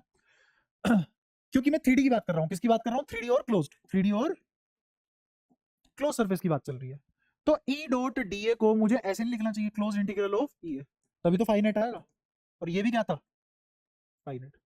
अब मेरे पास दो तरीके हैं फ्लक्स निकालने के लिए, किसके लिए? 3D क्लोज बॉडी के लिए दो तरीके हैं फ्लक्स निकालने के। पहला गॉस, दूसरा क्लोज इंटीग्रल। समझ आया? तो क्या लगता है इसमें से कौन सा मुश्किल कौन सा आसान? Close integral, Gauss. Gauss, Gauss में मुझे सिर्फ और सिर्फ चार एनक्लोज देखना है, डिवाइड करना है एप्सिलॉन नॉट से, घर की खेती एकदम। वहीं पे यहाँ क्या करना पड़ेगा मुझे? क्लोज इंटीग्रल करना पड़ेगा। ठीक है? अब तुम्हारी बुद्धि में क्या भरा जाता है कि सिमेट्री, अगर मेरे सरफेस सिमेट्रिक है, अगर गॉसियन सरफेस सिमेट्रिक है, इलेक्ट्रिक फील्ड यूनिफॉर्म है, तो ही तुम गॉसियन सरफेस लगा पाते हो। क्या ये बात गलत है? ये बात पता कब सही होती है? सही होती भी नहीं वैसे, एक तरीका है बस सोचने का। जैसे मैंने यहाँ पे 6 सरफेस बनाए, 6 सरफेस बनाए, और मुझे इससे निकालना पड़ जाए, तो तुम खुद सोच के देखो कि इस वाली इक्वेशन से तुम, ऐसे नहीं कह रहा मैं, कोई भी निकलने में तो सब निकल जाएंगे दुनिया में, ऐसे ऐसे लोग इंटीग्रेशन किसी का भी कर देते हैं वो। हाँ तो क्लोज इंटीग्रल ई डॉट डी ए कौन से वाले फिगर के लिए लगा पाओगे? First, second, third, fourth, fifth, sixth? क्या इसमें लगाने की औकात है? इसमें लग जाएगा? हाँ, इसमें लग जाएगा। क्यों? इसमें, इसके लिए कैसे लग जाएगा? इसके लिए इजी है, इसका क्लोज इंटीग्रल डी ए, ई तो यूनिफॉर्म है ना हर जगह, ई कैसा है हर जगह, तो ई तो आ गया बाहर इंटीग्रेशन के, अंदर क्या बचा? Close integral of D A, किसका? स्फीयर का। तो ये किसके बराबर आ जाएगा? ई 4 पाई आर स्क्वायर। क्या ये आ गया फाइनल? क्या इसके लिए लगा सकते हो? ये लगाना जरा बताना। ये ई कॉमन ले सकते हो बाहर, ये ई बाहर आ जाएगा इंटीग्रेशन से। तुम दोनों को समझ आ रहा है? लग नहीं रहा है ऐसा? क्योंकि बात कर रहा था ना भाई, इसलिए नहीं आया। कहाँ से आना समझ बंधु? तू तो कुछ भी मिस कर दिया ना, नहीं आएगा समझ में।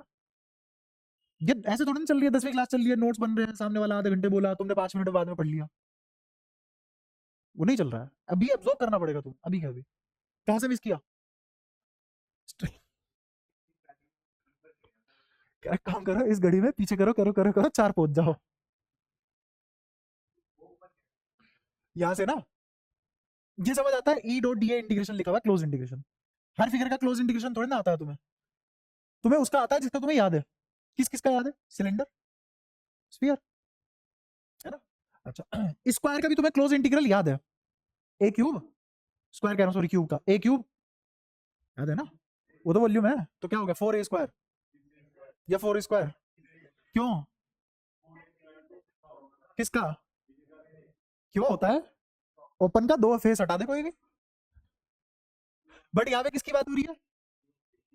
क्लोज की, इसलिए 6a² होगा, इसलिए सही हो तुम। ठीक है, तो मुझे क्यूब का क्लोज सरफेस एरिया या फिर क्लोज इंटीग्रल ऑफ क्यूब पता है कितना? 6a² पता है, क्यूबॉइड का भी पता है, LVBH HL इंटू 2 पता है। अच्छा अब मैंने सिर्फ और सिर्फ इसके लिए लगा सकता हूँ ये वाला फॉर्मूला, मैं कह रहा हूँ ये वाला फॉर्मूला सिर्फ और सिर्फ किसके लिए वैलिड है? क्यों? क्योंकि देखो इसमें हर पॉइंट पे क्या इलेक्ट्रिक फील्ड सेम है, तो इस r दूरी वाले सरफेस के लिए क्या इलेक्ट्रिक फील्ड यूनिफॉर्म हो गया? तो ये इलेक्ट्रिक फील्ड इस इंटीग्रेशन से, ये वाला इलेक्ट्रिक फील्ड इस इंटीग्रेशन से बाहर आ गया। क्यों? क्योंकि यूनिफॉर्म था, हर जगह सेम था, तो इंटीग्रेशन थोड़ी ना करेंगे उसका। जैसे 5x² का इंटीग्रेशन करोगे 5 बाहर निकाल लोगे ना, ऐसे ही ई हर जगह सेम है इस स्फीयर पे, तो ई भी बाहर निकल जाएगा। अंदर क्या बचा? क्लोज इंटीग्रल ऑफ डीए, और क्लोज इंटीग्रल ऑफ डीए मतलब स्फीयर, स्फीयर का क्लोज इंटीग्रल मतलब 4 पाई r², तो ई इंटू 4 पाई r², हेंस निकाल लिया हमने। क्या इसका निकाल पाओगे? इसका मुझे क्लोज इंटीग्रल पता है, निकाल पाओगे? नहीं, यहाँ इलेक्ट्रिक फील्ड यूनिफॉर्म नहीं है, तो ये जो इलेक्ट्रिक फील्ड है ये बाहर नहीं आ सकता, इस क्लोज इंटीग्रल के बाहर नहीं आ सकता। इसमें ये वाला नहीं लग सकता, इसमें क्या लगाओगे? Q by epsilon not. क्या लगाओगे? Q by epsilon not. और तुम्हें पता है क्या पढ़ाया जाता है? तुम्हें ये पढ़ाया जाता है कि गॉसियन सरफेस सिर्फ और सिर्फ सिमेट्रिकल बॉडी के लिए वैलिड है। अरे भैया तुम्हारी औकात नहीं इंटीग्रेट करने की, इसका मतलब गलत बता दोगे? सबके लिए वैलिड है। ये मैं किसके लिए लगा पाया? कोई अगर ज्यादा पढ़ा लिखा है वो किसके लिए भी लगा पाएगा? जिसको और अच्छा इंटीग्रेशन आता हो वो इसके लिए भी लगा लेगा। यही वाली इक्वेशन, वो इससे इसका भी आंसर निकाल सकता है। बट क्यों निकालना जब आसान तरीका है ना? जब तुम सीधे चल के यहां से वहां बैठ सकते हो तो तुम ऐसे रॉकेट की तरह उछलते हुए क्यों जाओगे उधर? तो जब मेरे पास ये तरीका है तो मैं क्यों ये लगाऊंगा? तो इसका मतलब तुम्हें साफ साफ दिख रहा होगा ये कहां लगाएंगे? जब मेरे पास चार्ज ना हो, जब मेरे पास चार्ज ना हो और सरफेस सिमेट्रिकल हो। दो बातें हैं। और तुम ये भी समझ पाओगे ऐसा क्यों बोल रहा हूं मैं। समझ रहे हो ना ऐसा क्यों बोल रहा हूं? चार्ज मिसिंग है तो क्यू बाय एप्सिलॉन नॉट तो नहीं लग सकता, क्योंकि इसको तो क्या चाहिए? चार्ज चाहिए। क्या नहीं है मेरे पास? चार्ज नहीं है ना?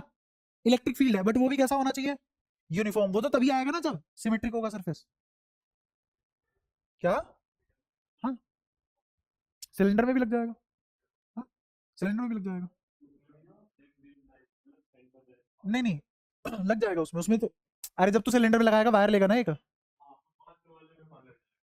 कहाँ पांचवा वाला? ये इसमें? ना इसमें नहीं लगेगा, बिल्कुल नहीं लगेगा।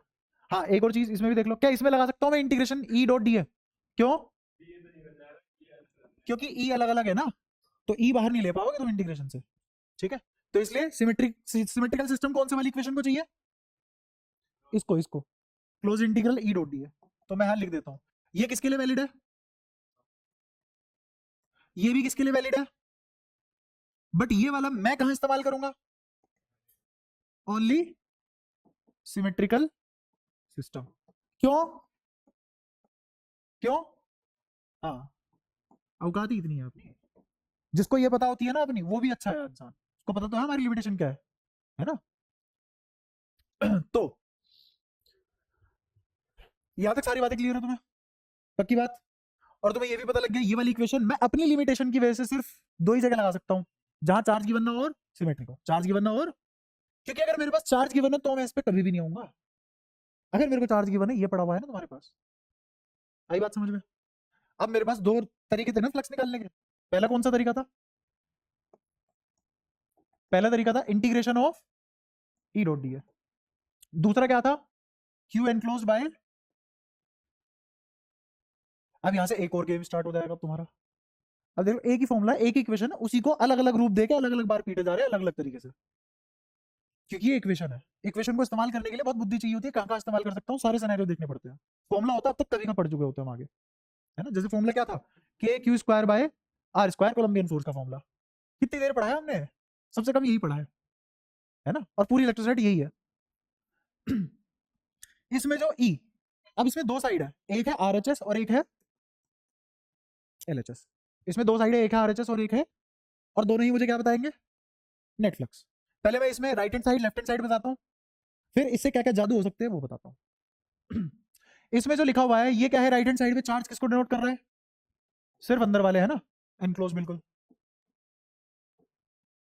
तो ये इसमें ये है तो फ्लक्स ही ना, तो इस वाली साइड की वजह से, आरएचएस की वजह से, फ्लक्स में सिर्फ कौन सा चार्ज कंट्रीब्यूट कर रहा है? अंदर वाला। तो only Q enclosed is contributing flux. इससे अंदर का फ्लक्स आएगा, बाहर का फ्लक्स आएगा, टोटल फ्लक्स आएगा। आरएचएस से टोटल फ्लक्स आएगा, अंदर वाला फ्लक्स आएगा, बाहर वाला फ्लक्स आएगा, टोटल फ्लक्स आएगा भाई साहब। किसी भी गॉसियन सरफेस से जितना भी फ्लक्स आ सकता था सारा इससे आ जाएगा।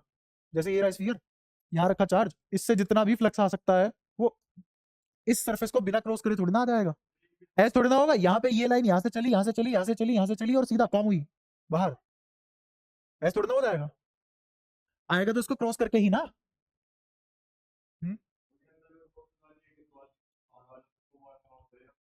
हाँ वही वही बताने जा रहा हूँ, वही बताने जा रहा हूँ। अच्छा अब इधर आ जाओ। एलएचएस में ये जो इलेक्ट्रिक फील्ड लिखा हुआ है, ये अंदर वाले चार्ज की वजह से लिखा हुआ है, बाहर वाले चार्ज की वजह से लिखा हुआ है, दोनों की वजह से? ये दोनों की वजह से लिखा हुआ है। तो ये किसकी वजह से लिखा हुआ है? Q enclosed as well as Q, जो बाहर है उसकी वजह से भी, जो अंदर है उसकी वजह से भी। अब ये बात गड़बड़ क्या होगी कि भाई ये तो राइट हैंड साइड कौन से वाले कंट्रीब्यूट कर रहा है? अंदर वाला। और एलएचएस किसको कंट्रीब्यूट कर रहा है? दोनों से कंट्रीब्यूशन लेके नेट बना रहा है। ध्यान से सुनना क्या बोल रहा हूँ। राइट हैंड साइड सिर्फ और सिर्फ अंदर वाला चार्ज लेके नेट फ्लक्स को कंट्रीब्यूट कर रहा है। वहीं पे एलएचएस अंदर और बाहर दोनों चार्ज को लेके नेट फ्लक्स को कंट्रीब्यूट कर रहा है। ये क्या बात है? एक आदमी दो जगह से पानी ले रहा है, एक आदमी सिर्फ एक जगह से पानी ले रहा है, पानी बराबर, जबकि बॉडीज आइडेंटिकल थी। चार्ज तो बाहर और अंदर वाले सेम है ना सिस्टम के लिए। तो सुनना हुआ क्या, बाहर वाले चार्ज से जब भी कोई लाइन क्रॉस करेगी तो वो हमेशा दो जगह क्रॉस करके जाएगी सरफेस को, बाहर वाले चार्ज से, और अंदर वाले चार्ज से सिर्फ एक ही पॉइंट पे एक बार क्रॉस कर सकती है। अगर इस वाले पॉइंट पे मुझे लाइन क्रॉस करवानी है अंदर वाले से, तो दूसरी लाइन बनानी पड़ेगी, सेम लाइन क्रॉस नहीं कर सकती दो जगह। तो अंदर वाले चार्ज से एक लाइन सिर्फ एक जगह काट के जाएगी, बाहर वाले चार्ज से हर लाइन दो जगह से काट के जाएगी, हर लाइन दो जगह से काट के जाएगी। तो फ्लक्स नेगेटिव पॉजिटिव दोनों हो सकता है ना। यहां मैंने डीए बना दिया, तो यहां डीए बनाने का मतलब क्या है, इलेक्ट्रिक फील्ड कहां है, इस वाले चार्ज की वजह से, इस वाले चार्ज की वजह से इलेक्ट्रिक फील्ड इधर, और डीए कहां है इसका, दोनों के बीच में एंगल, तो ई डॉट डीए क्या आया, समझ में आया, इस चार्ज की वजह से इस पॉइंट पे नेगेटिव फ्लक्स आया। इधर आ जाओ, यहां क्या है, डीए, इलेक्ट्रिक फील्ड ये रहा, डीए भी ये रहा, दोनों के बीच का एंगल जीरो, तो flux E dot dA positive आ गया। तो इस वाले चार्ज की वजह से इस पॉइंट पे कितना फ्लक्स आया, +5, ये -5, ये +5, यहां इसने कितना कंट्रीब्यूट किया, -5, यहां कितना कंट्रीब्यूट किया, +5, ओवरऑल कंट्रीब्यूशन। क्या मैंने इस पॉइंट और इस पॉइंट पे दोनों जगह इलेक्ट्रिक फील्ड गिना इसका, हाँ गिना, बट ओवरऑल ये चार्ज कुछ उखाड़ नहीं पाया इन दोनों पॉइंट का, समझ आया। लेकिन ये वाला चार्ज यहां भी +5 देगा, ये वाला चार्ज यहां भी +5 देगा। तो सिर्फ अंदर वाला चार्ज कंट्रीब्यूट करता है फ्लक्स बनाने के लिए, बाहर वाला चार्ज कंट्रीब्यूट नहीं करता। लेकिन इलेक्ट्रिक फील्ड अंदर वाले और बाहर वाले का दोनों का लगता है, इसीलिए एलएचएस में जो इलेक्ट्रिक फील्ड लिखा है वो अंदर वाले चार्ज और बाहर वाले चार्ज दोनों का लिखा है। राइट हैंड साइड में जो क्यू एनक्लोज लिखा है वो सिर्फ और सिर्फ अंदर वाले का लिखा है। इसीलिए मैंने हिंदी में ये बात बोली कि नेट फ्लक्स बनाने के लिए राइट हैंड साइड को सिर्फ अंदर का चार्ज चाहिए, नेट फ्लक्स बनाने के लिए लेफ्ट हैंड साइड को अंदर बाहर दोनों का चार्ज चाहिए, क्योंकि वहां इलेक्ट्रिक फील्ड लिखा हुआ है, इलेक्ट्रिक फील्ड दोनों का गिनते हैं। नहीं, इलेक्ट्रिक फील्ड किसने कहा जीरो है, देख दोनों जगह इलेक्ट्रिक फील्ड की डायरेक्शन सेम है, इलेक्ट्रिक फील्ड कहां जीरो है, हाँ फाई जीरो है, फाई जीरो है। इसका मतलब एक और चीज बोलूं, बहुत मजेदार, ये बहुत ही क्रिटिकल बात है, किसी को बोलोगे उलझ जाएगा इस बात को सुनते ही। बात क्या है, जरूरी नहीं है कि अगर इलेक्ट्रिक फील्ड जीरो है तो फ्लक्स जीरो हो जाए। थोड़ा सा और अच्छी भाषा में बोलता हूं ताकि मैं रिलेट कर पाऊं तुमसे अभी सेम पेज पे। इलेक्ट्रिक फील्ड नॉन जीरो होने के बाद भी फ्लक्स जीरो हो सकता है, इलेक्ट्रिक फील्ड नॉन जीरो होने के बावजूद भी फ्लक्स जीरो हो सकता है ना। अब अगर तुम इन सब चीजों को अधूरा समझो और जितना एनसीईआरटी के स्कूल में लिखा हुआ है उतना ही समझ लो, तुम बहुत सारे कॉन्सेप्चुअल क्वेश्चन ऐसे बना सकते हो, तुम हर क्वेश्चन गलत करोगे, तुम्हें नहीं पता होगा, तुम खुश हो रहे हो अंदर अंदर से क्या बढ़िया पेपर करा है। तो समझो ध्यान से अब क्या क्या हुआ। मैंने कहा कि अगर इंटीग्रेशन ई डॉट डीए मेरा फ्लक्स बताता है, और मैं कह रहा हूं डीए तो कभी भी जीरो नहीं हो सकता ना, डीए जीरो होने का मतलब क्या है, तुमने कुछ लिया ही नहीं, पॉइंट भी नहीं लिया, पॉइंट का कुछ तो डीए होगा, इस डीए को ही तो पॉइंट साइज माना हुआ है। इलेक्ट्रिक फील्ड भी नॉन जीरो है, डीए भी नॉन जीरो है, और तुम कह रहे हो साला फ्लक्स जीरो आ गया, ये क्या मतलब कीजिए। अब देख रहे हो कितनी अजीब बात है, फॉर्मूले से अगर देखोगे तो ऐसे उलझ जाओगे। और मैंने यहां प्रूफ किया है कि अगर मैं सारा का सारा चार्ज बाहर ले लूं, अंदर चार्ज कितना है, जीरो, अंदर कोई चार्ज नहीं है, तो इसके अंदर से कितना फ्लक्स जाएगा, इस बॉडी इस गॉसियन सरफेस से कितना फ्लक्स पास होगा, जीरो, कितना फ्लक्स पास होगा, जीरो। ये बात समझ में आती है।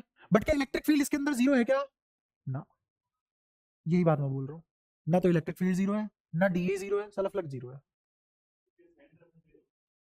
उसके सेंटर पे भी जीरो कैसे हो जाएगी, अबे चार्ज तो यहां रखा हुआ है,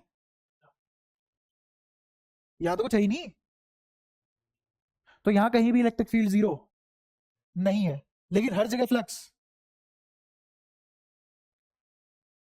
तब जीरो नहीं होगा।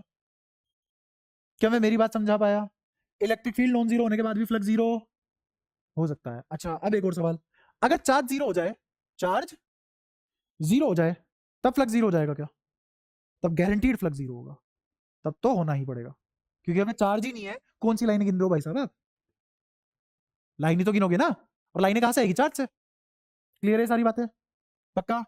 अब एक सेकंड में मैं तुम्हें एक और चीज बता सकता हूं यहां से। अभी अभी मैंने इक्वेशन पढ़ाई तुम्हें, ई डॉट डी ए बराबर Q enclose by epsilon not. अब मैं तुम्हें समझाता हूं। मैंने कहा कि मेरे पास सेंटर पे एक चार्ज रखा हुआ है क्यू, आर रेडियस का मैंने गॉसियन सरफेस इमेजिन किया। ये क्या है? Gaussian surface. बीच में क्या रखा हुआ है? चार्ज। तो तुम ऐसा समझो कि तुमने इलेक्ट्रोस्टैट पढ़ना अब चालू किया है आज से, ऐसे अज्यूम करो। और मैंने कहा देखो भाई साहब ये चार्ज है, कहीं तो रखा होगा स्पेस में, इसको किसी स्फीयर के अंदर इमेजिन कर लो। और ये स्फीयर क्या होगा? ये स्फीयर क्या होगा? Gaussian surface. ठीक है? रीजन बताओ, मैंने स्फीयर ही क्यों इमेजिन किया और चार्ज को सेंटर पे क्यों रखा? क्योंकि अगर मुझे इंटीग्रेशन वाली इक्वेशन भी यूज करनी पड़ गई तो मैं कर पाऊं, इजीली कर पाऊं। ठीक है? तो क्योंकि मुझे ही इमेजिन करना है, किसको इमेजिन करना है? तो मेरे को कुत्ते ने थोड़ा काट लिया कि मैं उल्टी सीधी चीजें इमेजिन करूंगा। मैं तो सबसे आसान चीज इमेजिन करूंगा ना, है ना? तो इसीलिए मैंने सबसे इजीएस्ट चीज इमेजिन की, स्फीयर और उसके सेंटर पे चार्ज। सही है? और ये सरफेस कैसा है? इमेजिनरी। क्यों? क्योंकि कौन सा सरफेस है? गॉसियन सरफेस है। अब यहाँ एक छोटा सा डीए लिया। क्या लिया? छोटा सा डीए। आर रेडियस का स्फीयर इमेजिन किया है, तो मेरे को बताओ यहाँ डीए की डायरेक्शन क्या ये होगी? और इस चार्ज से निकलने वाले इलेक्ट्रिक फील्ड की डायरेक्शन भी तो यही होगी। क्या ई और डीए के बीच में 0 डिग्री एंगल है? अच्छा, जो इलेक्ट्रिक फील्ड इस पॉइंट पे है, क्या वही इलेक्ट्रिक फील्ड इस पॉइंट पे भी होगा? क्या वही इलेक्ट्रिक फील्ड इस पॉइंट पे भी होगा? क्योंकि चार्ज सेम है, दूरी सेम है, तो इलेक्ट्रिक फील्ड भी तो सेम ही होगा। क्या हर जगह ई सेम है? हर जगह ई डॉट डीए के बीच का एंगल 0 है। तो क्या मैं ये इक्वेशन भली बाती लगा सकता हूं? अब अगला स्टेप लिखवाओ। क्या ई बाहर आ गया? के बना डीए किसका? किसका? स्फीयर का। बताओ कोई दिक्कत? किसके बराबर? Q enclose. क्या है क्यू एनक्लोज की वैल्यू? क्यू। नीचे क्या है? स्फीयर का डीए। ये लिखा हुआ है 4 पाई आर स्क्वायर। ये क्या लिखा हुआ है? Q by epsilon naught. E को इधर रखो, सब उधर फेंक दो। बाकी क्या निकल के आया? 1/4 पाई आर स्क्वायर। बाद में लिख रहा हूं, पहले क्या लिख रहा हूं? और यहाँ क्यू नीचे, हेंस प्रूव्ड चार्ज से बना हुआ इलेक्ट्रिक फील्ड ये होता है। और अगर फोर्स निकालना हो, क्यू की मल्टीप्लाई कर दो। आई बात समझ? अब समझे? अगर तुम इक्वेशन के साथ खेलना जानते हो, दुनिया में क्या क्या कर सकते हो। ये सारी बातें क्लियर है? पक्का समझ? हाँ, ये ई नेट होता है हमेशा। हाँ, ई नेट ही था। ठीक है? ये सारी बातें क्लियर है? तो अभी अभी हमने गोस थ्योरम से क्या प्रूव कर लिया? इलेक्ट्रिक फील्ड का फॉर्मूला। ठीक है? इसीलिए अगर तुम कभी खुद से बहुत अच्छी किताब पढ़ो, जैसे हेनरी रेजनी की किताब है फॉरेन ऑथर किया, बहुत सारी यूनिवर्सिटी के प्रोफेसर है उन्होंने मिलकर लिखी है, उसमें वो शुरुआत ही यहाँ से करता है। उसमें शुरुआत ही यहीं से होती है, क्योंकि यहाँ से बनना शुरू होता है इलेक्ट्रोस्टैट। हमने उल्टा पढ़ा है। क्यों? क्योंकि हमें ये सब थोड़ी ना आता था। पहले तुमने टीचर को एडजस्ट किया, मेरे को एडजस्ट किया कि साले इस आदमी से इस तरीके से पढ़ना है, तब जाके तुम 9-10 क्लास बाद इस पेज पे हो कि हाँ मैं तुम्हें सही से समझा पा रहा हूँ चीजें, एक एक चीज खोल के। यहाँ तक बताओ, आज की क्लास में जितना भी हमने करा सब समझ आया? अगर लास्ट क्लास रिकॉर्ड हो जाती है ना और दिक्कत ना होती, तो शायद आज खत्म कर देते हैं फ्लक्स। अब अगली क्लास में फ्लक्स खत्म हो जाएगा। क्या हुआ? हाँ कोई नहीं, देख लेंगे। यहाँ तक बताओ किसी को कोई भी दिक्कत है? अगली क्लास में आओगे तो सब कुछ पढ़ के आओगे, जितना अब तक करा दिया सब कुछ। स्पेशली ये फ्लक्स तो पढ़ के आओगे, क्योंकि अगली क्लास में मेरे को ये खत्म करना है। अब तुम्हारी क्लास है फ्राइडे को, ठीक है? फ्राइडे को भी क्लास में थोड़ी सी लंबी खींच दूंगा, मैं लूंगा क्लास फ्राइडे को 4 से 6, चलेगा? और संडे को एक लंबी क्लास लूंगा, क्योंकि मेरे को इसके बहुत सारे क्वेश्चन भी कराने हैं। पहला चैप्टर बहुत क्रूशियल है और सबसे बड़ा चैप्टर भी यही है। ठीक है?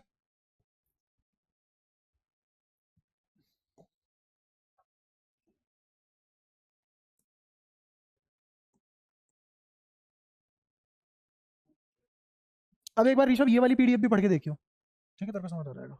अच्छा, अब मैं तुम्हें एक और चीज बताना चाहूंगा, जस्ट अ मोमेंट बस। सुनो, अब एक और चीज बता रहा हूं मैं तुम्हें, अभी जान लो, बहुत जरूरी चीज है, बहुत ज्यादा जरूरी चीज है। पढ़ना कैसे है? पढ़ना कैसे है समझना, क्योंकि एफिशिएंसी बहुत जरूरी है, वरना मेहनत करते रह जाओगे, कुछ नहीं हाथ लगेगा। मैंने अभी पढ़ाया, इसके बाद कौन कौन ऐसा है जिसकी मेरी क्लास के बाद तुरंत कहीं और क्लास होती है? तुरंत तुरंत थोड़ी ना होती, बीच में आधे घंटे का गैप है ना। हाँ, तुरंत। मतलब यहाँ से उठ के सीधा वहीं जाओगे, बीच में कोई पढ़ने का मौका नहीं मिलेगा तुम्हें 10 मिनट का भी। किसी के साथ ऐसा नहीं है? अगर किसी के भी साथ ऐसा नहीं है, मैंने अभी अभी पढ़ाया ना सब, अभी पढ़ो इसको, मेरी तरफ से यहाँ बैठ के पढ़ के चले जाओ, या घर जाती पढ़ लो या रास्ते में पढ़ लो, बट 10 से 15 मिनट के अंदर तुम्हें वो सब पढ़ना है जो मैंने 1.5 घंटे में कराया, सब 10 से 15 मिनट के अंदर। जब तक तुम ये नहीं कर पा रहे हो तब तक मेहनत करो, अपना टाइम यहाँ लेके आओ 10 से 15 मिनट के अंदर अंदर। जो मैं 1.5 घंटे में पढ़ाता हूँ उसको कितने में करना चाहिए तुम्हें, 10 से 15 मिनट। उसके बाद रेगुलर थोड़ी मेरी स्पीड बढ़ेगी, डीपीपी तुरंत मिलने शुरू हो जाएगी, तो क्वेश्चन करो। उससे क्या करोगे तुम, ये जो मैंने पढ़ाया है, जो तुमने रिवाइज कर लिया, उसको हाथ के हाथ अप्लाई भी कर रहे हो। एप्लीकेशन, तुम्हारे दिमाग में चीजें स्टोर हो गई, बैठ गई अच्छे तरीके से, बहुत सही तरीके से, और तुम्हें ऐसा नहीं लगेगा रिवाइज करते टाइम ओवरवेलमिंग हो रहा है। दूसरा, अब तुमने पढ़ तो लिया, इसको पढ़ने का भी तरीका बताता हूँ 10 से 15 मिनट में मैं क्या कह रहा हूँ। मैंने मान लो आज 1.5 घंटे तक लगातार बोला हूँ, है ना, कोई फालतू बात नहीं, सारी काम की बात हुई है, बहुत सारी बात हुई है। तुम्हें इलेक्ट्रोस्टैट के नोट्स सिर्फ और सिर्फ 1 पेज के बनाने हैं, 36 पेज के नहीं। नोट्स वो ज्यादा अच्छे होते हैं जिसको तुम 1 सेकंड में सब कुछ पढ़ लो। जैसे मान लो तुम्हारा 12वीं का पेपर है, पूरा सिलेबस पढ़ोगे ना, पूरे सिलेबस में तुम 36 पेज के एक एक चैप्टर के नोट्स पढ़ते रह जाओगे। बट अगर तुम्हारे एक एक पेज के नोट्स तैयार है, हर चैप्टर को तुम एक पेज में पढ़ पा रहे हो और कुछ भी नहीं छूट रहा है, इसका मतलब नहीं फोटो कॉपी वाले भी जीरो कॉपी करा लो जाके, ये नहीं कह रहा मैं। नोट्स बनाने का भी तरीका होता है, आर्ट होती है नोट्स बनाना भी, इसीलिए अपने ही नोट्स समझ में आते हैं, औरों के नहीं आते। तो तुम्हें कैसे नोट्स बनाने हैं, क्रिस्प नोट्स बनाने हैं। सिर्फ वो लाइनें लिखनी है जो तुम्हें लगता है हम भूल सकते हैं बाद में। ये लाइन हमने पहली बार सुनी, हम भूल सकते हैं, ये वाली लाइनें 10 बार भी सुन के भूल जाते हैं, तो पक्का लिखो। वो चीजें होनी चाहिए तुम्हारे नोट्स में। और हर किसी को अलग अलग बातें याद रहती है, अलग अलग बातें भूलता है। तो ऐसे तुम्हारे एक पेज का नोट बन गया एक चैप्टर की। अब मान लो तुम्हारा इस चैप्टर का टेस्ट है, कितना टाइम लगेगा रिवाइज करने में, 10 मिनट मात्र। वही भी दूसरा बच्चा जिसको ये सब नहीं पता, पैनिक कर रहा होगा। आज के बच्चे के दिल में ये भी तो होता है ना, डिमोटिवेशन, पैनिक, है ना, डिप्रेशन, स्ट्रेस। ये हमारे टाइम में नहीं होती थी, अब होने लग गई, एंग्जाइटी, ये सब। तो ये तरीका है पढ़ने का। अब मान लो जैसे ये तुम में से 2-3 होंगे जो, अगर मैं बोलूं पूरा चैप्टर पढ़ के आना, उनको 10 की 10 वीडियो देखनी पड़ेगी, 1.5 घंटे की एक वीडियो है, तुम तो हो गए बर्बाद। और रिटेन कैसे करोगे इतना सारा एकदम। अब जो बच्चा मैंने जो आज बताया उस तरीके से काम कर रहा होता, तो सोचो आज कितने खुश होते तुम, और तुम्हारे पास खेलने कूदने का भी टाइम बचता। तो एफिशिएंसी बहुत जरूरी है, और तभी तुम प्रोसेस को एंजॉय करोगे जब तुम्हें सजा ना लगे। बच्चा पता है कब बढ़ता है मेहनत से, जब उसने बहुत सारी मेहनत करी और तब भी नंबर कम आ गए, उसे लगता है क्या ही करेंगे फिर हम। तो ये तरीका अप्लाई करके देखो, और इसको अप्लाई करने में दिक्कत होगी तुम्हें शुरुआत में, बाद में बहुत खुश रहोगे। ठीक है, तो ये भी मैंने तुम्हें आज बता दिया पढ़ना कैसे है। खुश रहो, जियो अपनी जिंदगी। परसों फिर मैं तुम्हारा टाइम खराब करूंगा, है ना।